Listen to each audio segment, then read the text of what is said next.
স্বাদ না পান তাহলে আমাকে তারপর বলবেন। জাস্ট এভাবেই রান্না করবেন।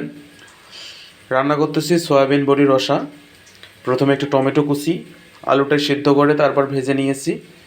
হালকা করে তেজপাতা, লং, দারচিনি, কাঁচামরিচ, আদা নিয়েছি, সাথে রয়েছে হালকা মশলা, হলুদ, এবং এদিকে সয়াবিন ভাজতেছি। এবং দেখতে থাকুন যে এর প্রসেসিংটা কিভাবে করা হয়।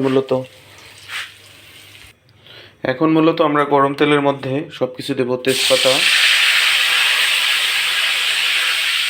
কাঁচামরিচ কুচি,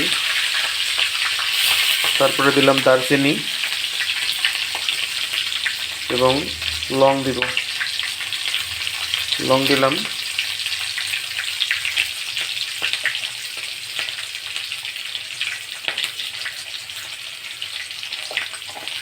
এবং তারপর দিব, এটা দেখতে পাচ্ছেন, এটা হলো পাঁচফোড়ন, যেটাকে বলে পাঁচ মশলা। এটা দিলাম, দিয়ে একটু হালকা নেড়ে দিব। এটা একটু ভাজি ভাজি হয়, বিশেষ করে এলাচটা।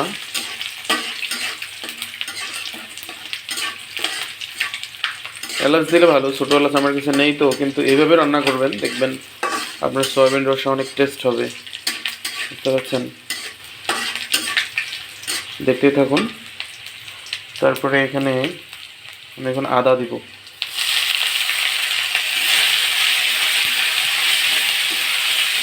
আদা দিয়েছি, মূলত আদা, দেশি আদা বেটে এনে তারপর দিয়েছি।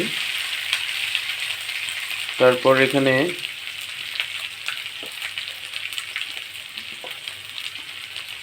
এখানে দেবো টমেটো।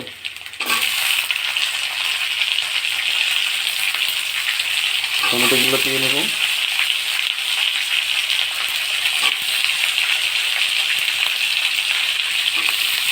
টমেটো দেওয়ার পর এখানে আমি হালকা একটু করে, হালকা বলতে পরিমাণ মতো হলুদ দিয়ে দেবো।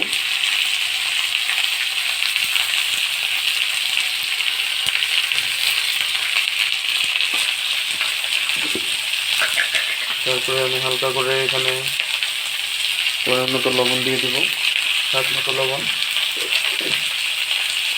লবণ দেওয়ার পরে একটু, এটা হলো জিরার গুঁড়া, এটা হলো ধনিয়ার গুঁড়া দিয়ে দিলাম। দিয়ে একটু নাড়ানাড়ি করবো।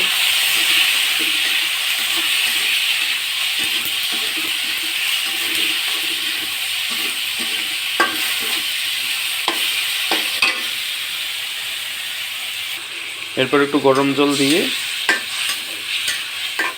এটাকে একটু ভাপে নেব, যাতে একটু টমেটোটা সিদ্ধ হয়ে প্লাস ভাজি হয়।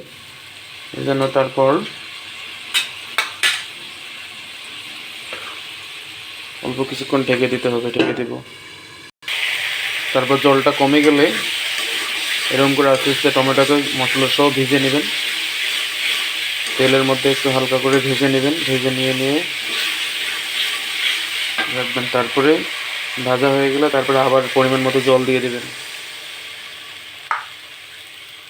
এরপর জলটা এরকম গরম হয়ে গেলে এর মধ্যে এই ভাজা করা যে সয়াবিন আর আলু, এটা দিয়ে দেব।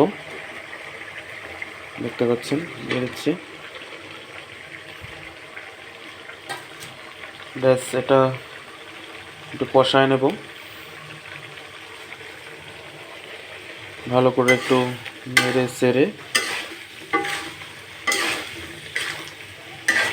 আমরা হয়তো অনেক বেশি মশলার ব্যবহার করে থাকি, এটা কম মশলায় এবং কম তেলে এভাবে যদি রান্না করেন সয়াবিন, তাহলে অনেক টেস্টি, বিশেষ করে অনেক টেস্টি হয় সয়াবিন তরকারি। আপনারা এভাবে চেষ্টা করে দেখবেন। একটু এখন কষায় নেব, কষায় নিলেই মূলত রান্নাটা শেষ হয়ে যাবে। ধন্যবাদ আপনাদের দেখার জন্য। এভাবে দেখেন কালারটা কত সুন্দর এসেছে, কালারটা লোভনীয় আসছে না?